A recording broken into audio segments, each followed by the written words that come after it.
Vibrant Gujarat સમિટના ઉદ્ઘાટન અને તેમાં ઉપસ્થિત રહ્યા બાદ વડાપ્રધાન ફ્લાવર શોમાં પહોંચ્યા હતા, જ્યાં તેમણે ફ્લાવર શોની મુલાકાત લીધી હતી। જોકે આ સમયે જાહેર જનતા માટે ફ્લાવર શોની મુલાકાત બંધ કરવામાં આવી હતી। જોકે અગાઉ અમદાવાદ મહાનગરપાલિકાના ફ્લાવર શોનો વિશ્વમાં ડંકો વાગ્યો।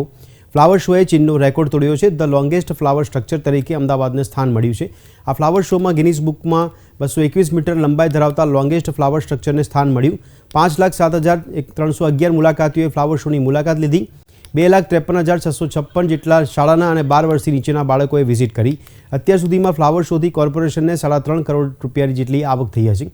અમદાવાદ મ્યુનિસિપલ કોર્પોરેશનને ગિનીસ વર્લ્ડ રેકોર્ડમાં પ્રથમ વખત સ્થાન મળ્યું છે।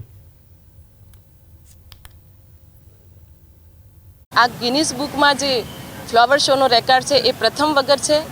ગઈ વખત જે ચીનનો રેકોર્ડ જે 166 મીટરનો હતો એ અમદાવાદ મ્યુનિસિપલ કોર્પોરેશન દ્વારા આ રેકોર્ડ તોડવામાં આવ્યો છે।